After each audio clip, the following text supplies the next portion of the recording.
Every legend begins with a secret. Before the roaring engines, before the silver star gleamed on highways, before Mercedes-Benz became the symbol of power, luxury, and perfection, there was only a boy, a poor boy. A boy mocked for his dreams, told his ideas were foolish, ridiculed for daring to believe in the impossible. His name was Karl Benz, and with nothing but determination and obsession, he set out to create something the world had never seen. A horseless carriage, a machine that could move on its own. The world laughed. They called him insane. But when Karl's fragile invention rattled through the streets for the first time, history itself changed course. That moment wasn't just an invention. It was a revolution. It was the spark that gave birth to the automobile and the legendary empire of Mercedes-Benz. Yet behind this inspiring rise lies a truth the world rarely speaks of. A darker chapter, hidden beneath the glory. Mercedes-Benz would one day become entangled with war, with forced labor, with choices that cast a shadow on its shining star.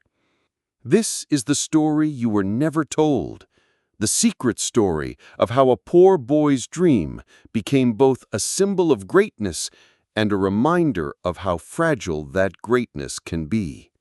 Listen closely, and you can hear it. A cough of metal, like a throat clearing after sleep. It was the noise the world had never known, faint, hesitant, almost shy, but it moved. A wooden carriage fitted with something that breathed and burned and pushed, the first horseless thing to hum through a town and make people stop. In that cough is the story of a poor boy who refused to be forgotten.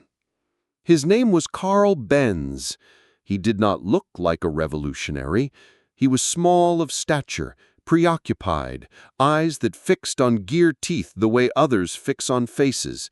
He grew up in a world still haunted by horses and by the smell of coal. He learned to think in iron and mathematics, in ratios and tolerances, and he carried poverty like a question in his chest. Will I be remembered? Will what I make matter? 2 minutes into this story, you should already feel an odd combination of fascination and unease. A humble engineer builds a machine that will reset human motion, and a business empire will rise from that invention. But the empire will later stand in the lights and shadows of history. Brilliance and commerce, invention, and the darker bargains a nation makes in times of war. The engine Karl built was small, a single cylinder, its sound like a throat, its motion honest and inefficient by modern standards. Yet, when it turned the future. The 1886 patent that bears his name is not just a legal stamp, it is a hinge in time. Bertha, his wife, would later take that machine on a secret journey, an unauthorized long drive that turned private stubbornness into public miracle. Her drive would be the first real advertisement, an act of love that proved the machine could travel, that it could carry people and luggage and the future itself. But there's more than romance here. There is the way business becomes theater. Names change, rivals appear, and a brand grows into something larger than a family. Emil Jelinek, a diplomat and entrepreneur, demanded speed and style, and he wanted cars named for his daughter, Mercedes. Gottlieb Daimler and Wilhelm Maybach, working in a different workshop, had invented elements that fit Karl's work like complementary tools. Industry took those small mechanical truths and turned them into factories, dealers, advertising, and prestige. And then the story darkens. The same machines that bring comfort are repurposed for war. Factories shift from sedans to trucks and tanks. Workers vanish into forced labor or are conscripted or die in the belly of a war machine. Corporations grow rich, and citizens suffer. The glorious star on the hood will have to face shadows in its past. So we begin in this odd hour, the creak of wood, the cough of a new engine, a woman who drives without permission, a man who keeps building while the world argues whether his work is miracle or menace. The first 2 minutes, the first chapter, should leave you wanting more. Because what follows is not merely the history of a car company. It is a moral map of modernity, of innovation and the choices that shape consequence, of a family and a firm, and of a nation that loved technology, but sometimes looked away from its price. Listen, the engine breathes again. We move from barns and soot to boardrooms and brand names. The poor boy, the machine, the woman who dared to drive, their small acts accumulate. By the time this story ends, you will have seen a century in a gear, and you will have been forced to consider what it truly costs to move a world forward. Karl Benz was born into a world where engineering was not yet romantic. He was the son of a time that still admired craftsmanship more than invention. Clockmakers, machinists, men who filed metal for a living and gave little thought to changing how people moved. Poverty marked his early years. Illnesses, financial strain, the constant arithmetic of survival. He learned to see problems as machines do, parts in relation, tolerances that must be respected. In the narrow rooms of German workshops, he found his language. He learned to think of fuel as potential, of cylinders as hearts, of crankshafts as the spine of motion. He studied engineering, apprenticed, and labored on boilers, pumps, and stationary engines. The age itself was building pressure. Coal gave way to oil, telegraph to telephone, and in that squeeze, the idea of a compact, portable engine began to seem possible. But Karl's story is not simply technical, it is also stubbornly human. He married, started a small business, and found himself weakened by debt. The life of a young, brilliant engineer in the late 19th century was not a straight ascent. Banks were cautious. Investors were scarce. Men like Karl had talent but little capital. He had ideas, but ideas in that era cost money, and money was measured in coal smoke and ledger pages. So he persisted. He filed patents. He experimented with engines that were lighter and cleaner. He learned from failure. There were catastrophes, exploded boilers, engines that choked on the wrong fuel, parts that warped under heat. Each failure was a lesson carved into steel. He learned how to make small decisions that mattered, where to drill a hole in a valve, how to shape the cam, how to fit a carburetor to deliver fuel evenly. Those details, trivial to some, would later become the architecture of an industry. He worked without guarantee, with hope, and with a stubborn belief that mobility could be personal, that a machine could carry a single family as a horse once did. This was a radical departure from the industrial norm, because cities waited for trains and steamers. Personal transport was a dream of poets and mechanics. He insisted it could be real. And so the young engineer, weighed by bills and driven by aim, began to build the small, improbable machine that we call the motor wagon. He was not famous. He was not yet wealthy. He was an inventor in debt, a craftsman with a hunger to see the world move differently. In his persistence, we recognize the path of modern makers, the man at the bench, the silent nights, the trials that feed simple innovation into world-changing invention. By learning to fail carefully and to iterate patiently, he edged toward that cough of an engine that would one day make the streets of Europe steam with a new possibility. When Karl Benz finally filed the patent in 1886 for his motor wagon, it read like a compact revolution, a vehicle powered by a gas engine, cooled by evaporation, driven by belt and chain. On paper it was neat, a series of diagrams and claims. In practice, it was a trembling experiment. To outsiders, it was eccentric. To Karl and to a few who saw its promise, it was destiny. But inventions do not live in laboratories alone. They must be proven, used, and explained. Enter Bertha Benz, Karl's wife, not merely the spouse of a tinkerer, but the secret engine of the story. At a time when women were rarely credited in engineering feats, Bertha took action that turned patent into proof and theory into travel.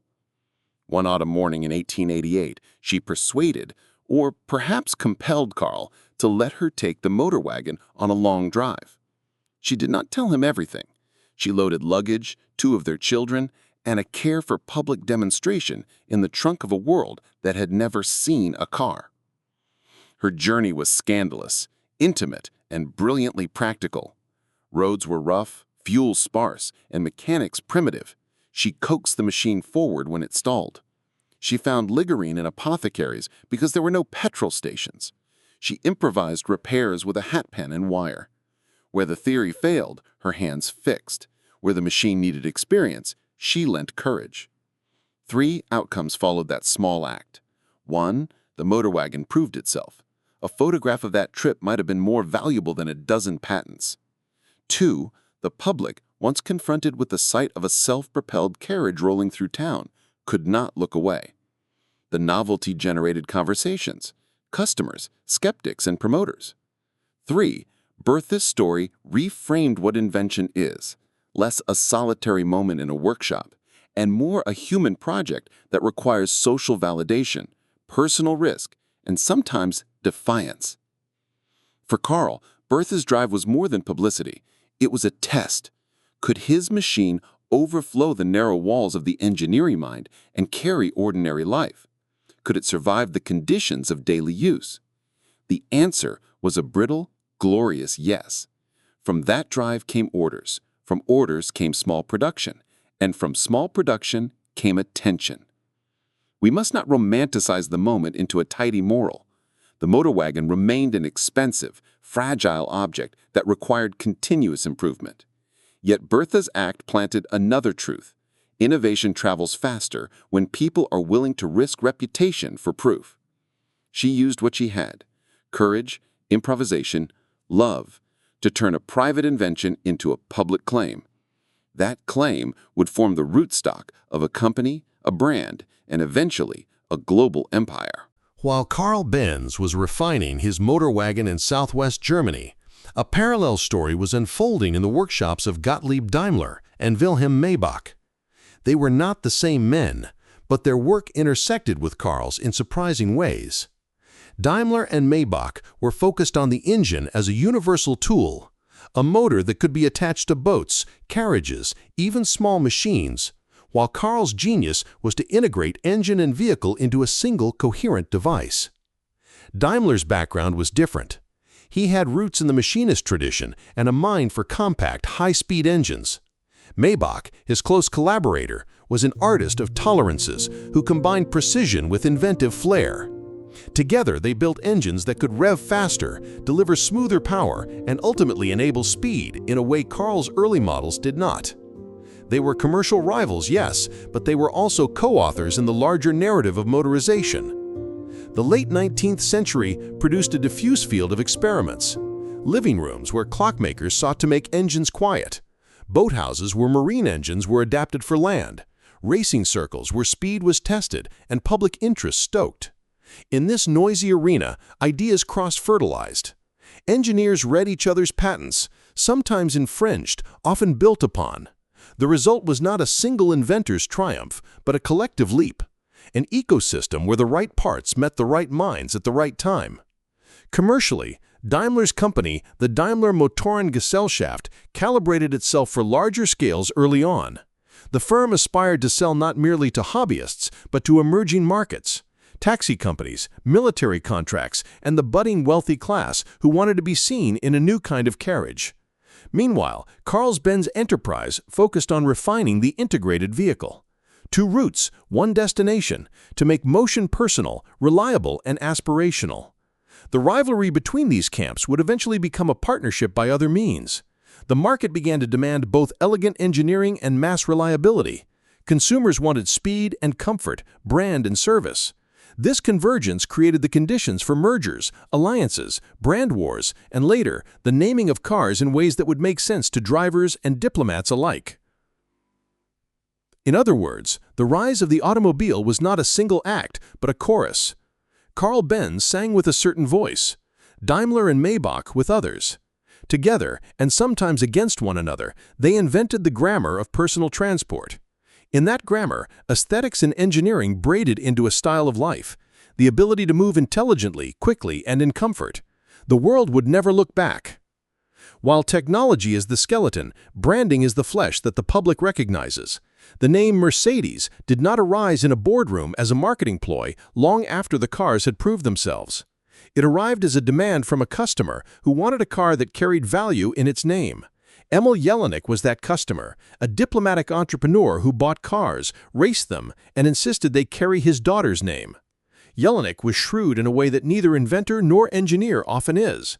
He understood that machines must be sold not only on merit, but on image. He told Daimler to make cars faster and more reliable. He offered orders on the condition that they be built to higher specifications. He paid in advance, and he registered the name Mercedes, his daughter's name, as part of his contract. That small personal insistence turned into a brand that would come to signify elegance and status. Behind the name lay a broader transformation, a shift in how European elites thought about consumption. The car became not only a tool, but a symbol. To own a Mercedes was to claim a certain life, mobility, taste, safety, and modernity. Dealers sprang up, wealthy patrons ordered customized models, racing circuits turned into showroom floors where victories translated into sales. Business acumen and engineering, when matched, create wealth. The firms learned that lesson fast. Production required capital, and capital required banks and customers who saw social value in an object. Financial networks, distributors, and the first advertising drafts reshaped how people purchase mobility. The car ceased to be a curiosity or a sport and began to be an asset you purchased to participate in a new modernity. This is a critical moment in our story, the transition from invention to industry. Karl Benz, Daimler, Maybach, and entrepreneurs like Jelinek built not just a vehicle but a market. They created desire. The silver hood ornament that today millions recognize, a star within a laurel wreath, or later, a star alone, began to mean something more than engineering. It was promise, status, and a private modernity only some could immediately afford. And as the brand grew, so did the stakes. Corporations sought scale. Competition sharpened into consolidation. Early investors sized the risk and reward. By the time the 20th century became a full swing of possibilities, the little workshop experiments had become factories. The world would soon move faster, and not only on roads. The 1910s and 1920s were a decade of tumult and restructuring for European industry. After the shock of the First World War, economies rebounded and corporations looked for stability. In this climate, two powerful names, Benz and Daimler, would find reason to unite. Competition had pushed both firms to the limits. Cooperation promised scale and survival. In 1926, a formal union occurred. Benz and CE and Daimler Motorengesellschaft joined to create Daimler-Benz AG. The new firm combined the technical genius of Karl Benz with the high-speed engines and commercial reach of Daimler and Maybach. The merged brand used the hyphenated name Mercedes-Benz to honor both the Jelinek marketing triumph and the engineering lineage. What had been separate trees of innovation now formed one forest. Mergers are not just legal documents, they are cultural negotiations. Engineers from different traditions learned each other's habits. Production lines were reorganized. Marketing strategies were unified. The star emblem took hood duties and became a symbol of engineering pride. The company now had greater capacity for research, for production, and for export. It could dream in whole decades rather than quarters. But consolidation brought responsibilities, too. When a firm grows vast, it becomes entangled in politics. Governments prefer working with industries that can supply fleets and engines in times of crisis. The new Daimler-Benz, with its factories and skilled labor, was well positioned for both civilian and military contracts. That position, lucrative in peacetime, perilous in later conflict, would shape its decisions and test its conscience in ways Karl and his small team could never have foreseen. Still, in the roaring marketplace of the 1920s and early 1930s, Mercedes-Benz marketed itself as engineering elevated into luxury. The cars were precise, elegant, and technically advanced. Independent suspension, improved brakes, and comfortable cabins. The public associated the brand with safety and status. That reputation would carry both advantage and weight when the national drumbeat of the 1930s began to change the demands on industry. A brand becomes desirable when it solves problems people did not know they had, then makes those solutions feel inevitable. Mercedes-Benz mastered that craft. They built cars that soothed the fears of speed, reduced the terror of a breakdown, and wrapped practicality in aesthetics. Safety innovations, better brakes, stable chassis, and fit and finish matter because they made the car not only faster, but humanly reliable. Engineers in Stuttgart and Mannheim refined materials and tolerances. They learned that a car that felt steady at high speeds would be trusted by families and businessmen alike. Marketing amplified these technical stories into narratives that promised the buyer a life. Effortless travel, a tasteful parlor on wheels, a machine that promised prestige and fewer worries. Innovation also came in manufacturing, assembly lines, standardized parts, and early quality control techniques. Daimler-Benz invested in skilled labor, in training, and in workshops that combined artisan care with industrial scale. That combination created a product that could be refined across production runs and yet feel exclusive. Luxury in this case was not just price, it was the assurance that the car would work when needed. The company also excelled in motorsport and demonstration. Races were laboratories for speed and endurance, and victories translated directly into showroom sales. Engineers who learned to push engines to the edge in competition could bring those lessons back to road cars. Customers equated racing success with mechanical legitimacy. The star on the hood was not decoration alone, it was a promise of tested performance. But the cultural story was also important. In the years between wars, owning a Mercedes meant participating in a modern cosmopolitan life. Hotels, highways, cafes where luggage had room. It meant being modern. And because cars are social statements, Mercedes-Benz became shorthand for a certain idea of modernity: precision, dignity, and progress. That image, carefully cultivated, would be both a product and an asset to defend in years of upheaval. History often shows us how technologies cross from household convenience into instruments of war. The same factories that make engines for peaceful travel can, with frightening efficiency, make trucks and armored vehicles for war. The 1930s in Germany were a period when state direction and industrial capacity fused in service of a regime with catastrophic aims. Mercedes-Benz, like many large German firms, found itself woven into that fabric. Factories that once produced luxury sedans now made vehicles for the military. The company accepted contracts, expanded production, and joined the national effort in ways that later required moral accounting. The machinery of an economy had been transformed into the machinery of war. A grim truth followed: forced labor. Across occupied territories and within Germany, labor shortages and the coercive demands of the Nazi state pushed companies to use prisoners, detainees, and people compelled to work under brutal conditions. These workers labored in plants, in mines, and in auxiliary sites. Their toil produced vehicles and parts that fed the war machine. For the corporations involved, the short-term calculus was grimly logical. Production kept factories profitable and aligned with state priorities. For the victims, it was suffering, exploitation, and sometimes death. This was not an abstract cost. People, human beings with families and names, suffered in silence or died in the process of producing the very emblem that would later be prized for luxury. After the war, the moral accounting could not be ignored. Survivors and historians documented the use of forced labor. Companies faced questions of restitution, apology, and how to remember. The glow of chrome and craftsmanship could not fully erase the stains in the factory floors.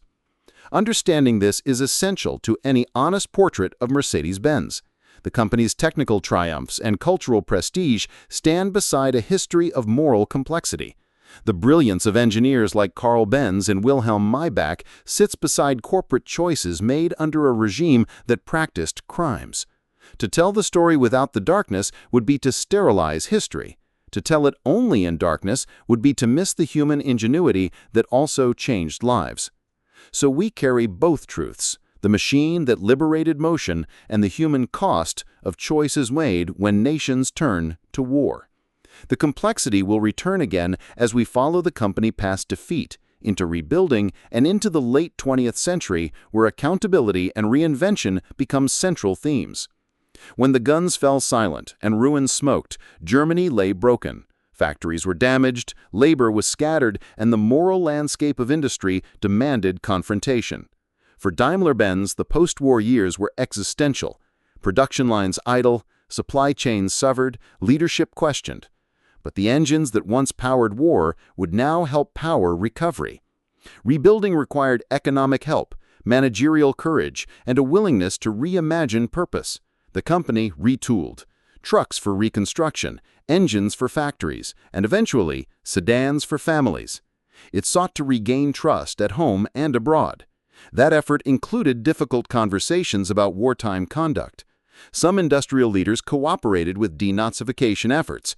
Others resisted scrutiny. Over decades, companies commissioned studies, issued apologies, and participated in restitution funds aimed at survivors of forced labor. Reconstruction also demanded cultural shifts. Mercedes-Benz embraced engineering safety as both a moral and technical project, innovations that would prevent accidents, protect lives, and restore faith in the automobile as something humane rather than merely powerful. Safety became not only a product feature, but a public good. The company's resurrection was both practical and symbolic. It represented Germany's broader recovery. Factories reactivated, skilled labor reemployed, export markets opened. German engineering, once mobilized for aggression, was now marketed as a source of quality and reliability in the global marketplace. Mercedes-Benz positioned itself not only as a luxury brand, but as a guardian of craft and a promoter of safe mobility. Yet the past did not vanish. The moral reckoning moved slowly, often under pressure from survivors groups and later historians who insisted that memory matter.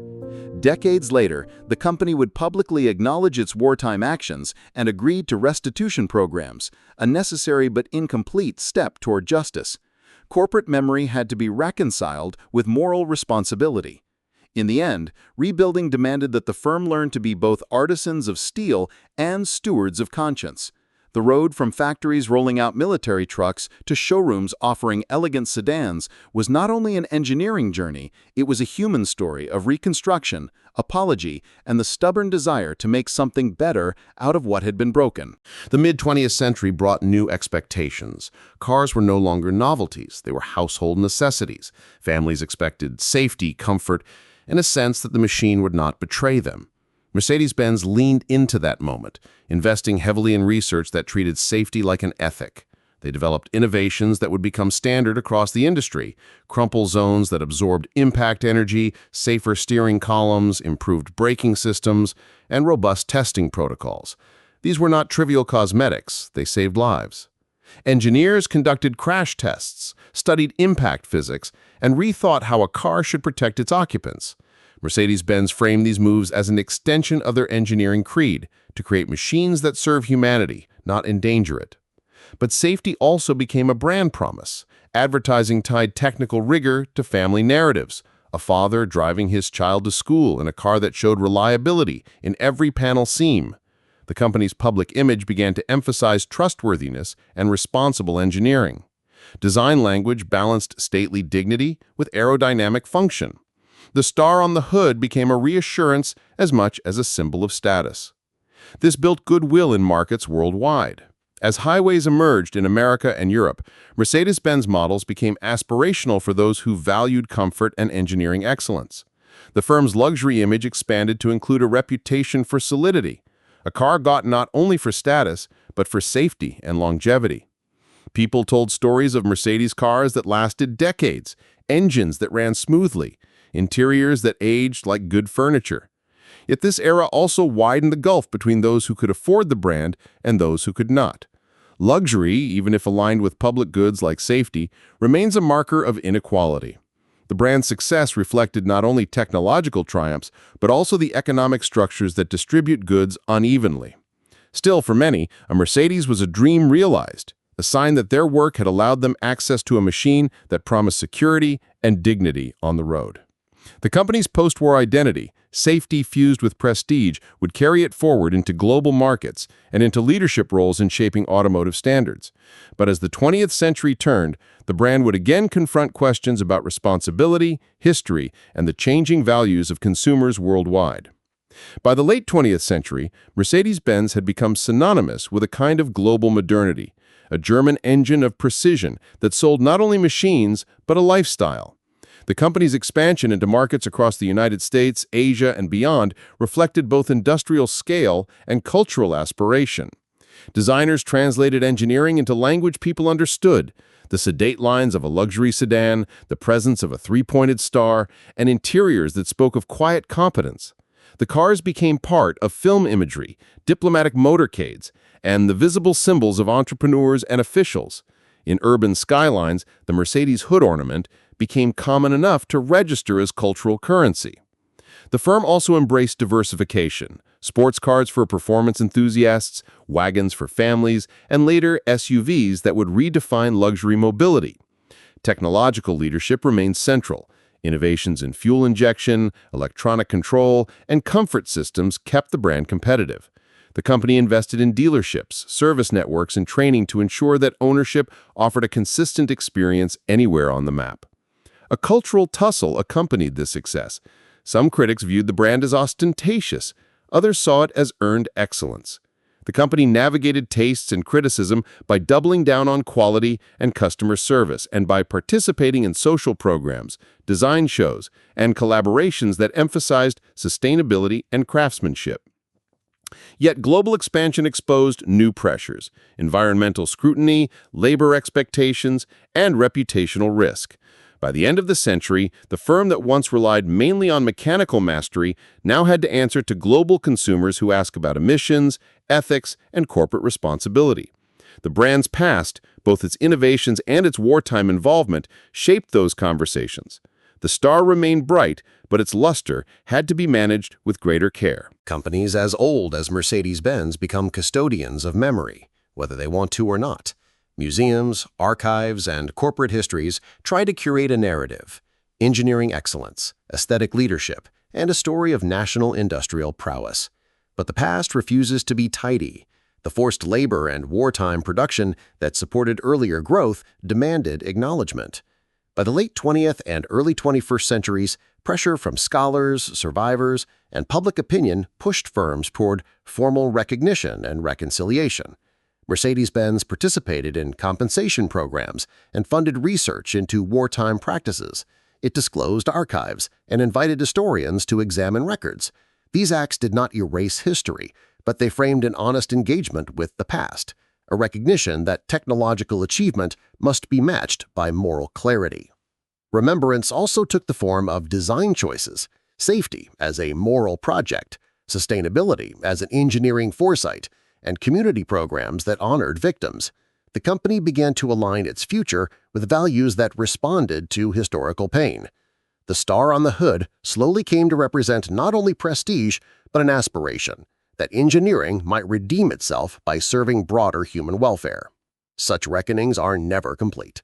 Institutions can apologize and pay reparations, but they cannot return lives interrupted by forced work or violence. The best a firm can do is to remember truthfully, to educate future generations, and to direct the future of its technology toward life-affirming ends. In that, Mercedes-Benz became both case study and challenge. How does an icon transform itself responsibly after being complicit in a terrible era? When we look at Karl Benz in old photographs, we often see a man consumed by ideas, stoic and focused. But there is another figure in his life who deserves equal billing: Bertha Benz. Her courage in taking the motor wagon out on that first long journey was an act of marketing, engineering triage, and domestic courage. She proved that invention needed validation in lived experience. Karl's genius did not exempt him from personal cost. He endured financial stress, professional setbacks, and the quiet frustration of invention ahead of cultural readiness. Yet his persistence changed the texture of daily life for millions. He did not live to see the full global empire that would carry his name. He did, however, give humanity the practical concept of the automobile. Bertha's role complicates our myths of solitary genius. She was a partner in every sense. She used her resources, her time, and her risk tolerance to make proof public. The real story of invention is communal: workshops, lenders, spouses, early customers, and the hands that repair failures on roadside margins. In that community, Karl's work was nurtured. But community also reveals costs. Early adopters risked safety. Economies reorganized themselves. Labor shifted from agricultural and artisan crafts toward industrial assembly. The human cost of modern mobility included disrupted lives and changed labor patterns. The story of Karl and Bertha invite us to see invention as both gift and disruption, a double blade that cuts opportunity and loss alike. In the 21st century, Mercedes-Benz faces new questions that Karl would barely recognize: emission standards, electric drivetrains, software-driven control systems, and the ethics of data. The star that once promised speed now promises responsible progress. The firm invests in electrification, autonomous research, and new manufacturing paradigms that seek to reduce environmental impact. This shift is not merely technical, it is existential. The company that built itself on combustion now repositions for a world that demands climate responsibility. Designers reimagine form. Engineers reinvent power. The brand attempts to carry its legacy forward into an era where the definition of luxury must include sustainability, and where prestige must align with planetary care. Will the star survive that transformation? Brands are resilient when they adapt their core values to new exigencies. For Mercedes-Benz, the task is to translate the virtues of engineering, precision, safety, service, into a low-carbon future. That requires humility, acknowledging past complicity, investing in new skills, and shifting corporate identity from consumption to stewardship. The possibility is real. The firm's global reach and technical knowledge give it capacity. The moral test is whether that capacity is used not simply to sustain brand value, but to serve the broader human need for livable environments. If engineering becomes a force for planetary repair, then the company's long history can read not only as a tale of invention, but as a story of redemption. We return finally to the image that began this story: a small wooden carriage, a cough of a new engine, a woman who dared to drive, and a poor boy who would not vanish into obscurity. Karl Benz's life is both modest and monumental. He invented a machine. He seeded an industry. The company that carries his name grew into an empire with shining cars and painful shadows. What does legacy mean in such a life? It means more than patents or market capitalization. It is the pattern of choices that flow from invention, the ways technologies shape labor, polity, and everyday life. It is the moral ledger that counts not only profit, but consequences. To admire engineering is not to absolve history. To condemn a firm for guilt does not erase its technical gifts. In the end, we are left with questions rather than tidy answers. Can a brand crafted on innovation and later stained by complicity be redeemed by transparency and moral repair? Can the technology that enabled convenience be refocused to heal the environment? Can the lessons of a poor boy and a courageous wife remind us that human dignity must be at the center of every machine we build? As the engine coughs once more in memory, we think at the choices that follow invention. Karl Benz gave us the car. The rest is up to us. We can honor his ingenuity by insisting that every future machine serve life rather than diminish it. We can forgive where genuine remorse and restitution occur. We can love the beauty of engineering and demand accountability for the harm that sometimes shadows it. The silver star on the hood is both a symbol of brilliance and a reminder that every shine has its shadow. If we look clearly, if we remember fully, and if we insist that progress be human, then we have done justice to both the poor boy who built the first motor wagon and to the millions of lives who have been moved, for better or worse, by the machines he set in motion.